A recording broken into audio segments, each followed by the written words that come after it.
서울시가 보상해야 하는 이곳의 땅값은 2년 만에 5천억 원이 올랐습니다. 이곳은 서울 강남구의 판자촌 구룡마을입니다.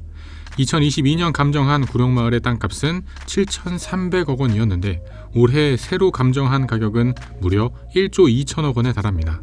구룡마을의 토지주는 약 200명 정도인 것으로 알려져 있는데 전체 땅값 1조 2천억 원을 200명으로 나누면 단순 계산으로 인당 약 60억입니다. 물론 구체적인 금액이나 보상 방식은 토지주마다 천차만별이겠지만 실로 어마어마한 금액임은 틀림없습니다. 어떻게 이곳 땅값이 1조 2천억이나 될 수 있을까요? 2년 동안 강남 일대 땅값이 급등한 이유도 있고 인근으로 개포동의 신축 아파트들이 들어섰기 때문입니다. 레미안 블레스티지, DH 아너힐즈, DH 퍼스티어 아이파크 등 수천 세대짜리 새 아파트가 들어서며 이곳 땅값의 감정평가 금액이 크게 치솟았습니다. 참고로 개포동 일대 신축 아파트 가격은 30평형이 20억 중후반입니다. 그래도 2년 만에 감정평가 금액이 5천억이나 치솟은 것은 이해가 잘 안 가기도 합니다. 물론 강남 개발에 따른 땅값 상승도 있지만 감정평가 기관이 달라진 것도 이유입니다. 원래는 서울시와 SH, 토지주가 각각 한 곳씩 추천하는 방식이었습니다. 그러나 이곳 구룡마을 토지주들이 서울시나 SH나 거기서 거기 아니냐라는 민원이 들어와서 이번에는 토지주가 추천한 곳과 SH가 추천한 곳이 선정되어 감정평가를 진행하였습니다. 아무래도 토지주가 선정한 감정평가 기관은 당연히 땅값을 높게 부를 수밖에 없는 상황이 아니었을까 생각합니다. 실제 두 기관에서 감정한 금액은 500억 넘게 차이가 있었다라는 소식도 있습니다. 그래서 구룡마을은 어떻게 될까요? 서울시와 SH는 올 연말까지 이주와 철거를 모두 마치고 내년에는 아파트 건설을 착공한다는 목표입니다. 총 규모는 3,600가구 정도가 된다고 합니다. 구룡마을에 대한 이야기는 많이 들었었는데 보상비가 인당 수십억이라니 할 말을 잃었습니다. 구룡마을을 좀 더 알려주세요. 이곳은 구룡마을입니다. 강남의 타워팰리스가 보이는 곳에 위치한 이곳 판자촌은 각종 방향으로 재개발 이야기가 나오고 있지만 수십 년째 똑같은 모습입니다. 이따금씩 화재가 발생했다, 몇 명의 인명피해와 몇 가구가 소실되었다 라는 뉴스가 있지만 관심을 받는 것도 그때뿐. 강남의 판자촌은 이렇게 혼자만 시간이 멈춰버린 모습입니다. 구룡마을의 본격적인 시작은 70년대, 80년대로 거슬러 올라갑니다.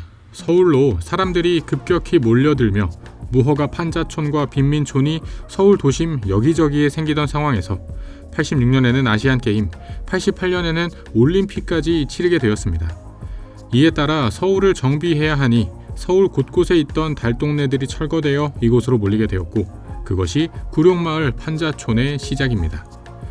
역시 재개발은 너무 위험하군요. 그래도 누구는 이제 서울 수도권에 빈 땅은 없고 재개발 재건축으로만 새 아파트를 가질 수 있으니 관심을 가져야 한다라고 하더라고요.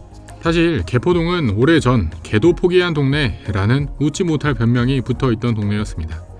당시에는 강남 외곽에 낮은 주공 아파트들이 들어서 있던 강남인데 강남 같지 않은 분위기를 보이던 곳이었습니다. 그러나 낮은 층수의 아파트라는 것은 다시 말하면 낮은 용적률, 좋은 사업성을 의미합니다.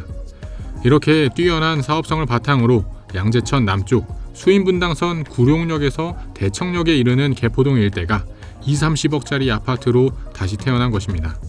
그리고 지금은 개도 포기한 동네에서 개도 포르쉐를 타는 동네라고 별명도 바뀌었습니다. 30평대 아파트가 20억 중후반을 넘나드니 그런 이름이 붙을 만도 합니다. 서울이 다 그렇지만 개포동도 신축이라서 특히 인기가 더 많습니다. 개포동 안에서도 재건축을 아직 진행 중인 구축보다는 재건축이 완료된 신축 아파트들이 더 거래가 활발합니다. 아무리 개포동이어도 재건축 과정 중에 워낙 돌발 변수들이 많으니 그냥 아예 재건축이 다 끝난 새 아파트를 찾는 것입니다. 입지와 관심 덕분에 특히 더 고급화에 신경을 쓴 아파트들이라 요즘 공사비와 인건비로 이 정도 퀄리티의 아파트를 다시 지으려면 절대 예전 같은 가격으로는 또 못 지을 것입니다. 부동산이 양극화되며 서울과 수도권만 오르는 이유, 그 중에서도 특히 사람들이 신축을 선호하고 새 아파트 가격이 오르는 이유는 여러 가지가 있을 것입니다.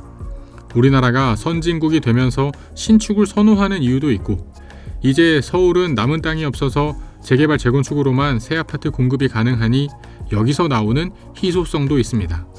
그러다 보니 자연스레 재개발 재건축이 점점 널리 알려지게 되었고 그 리스크도 같이 알려지고 있습니다.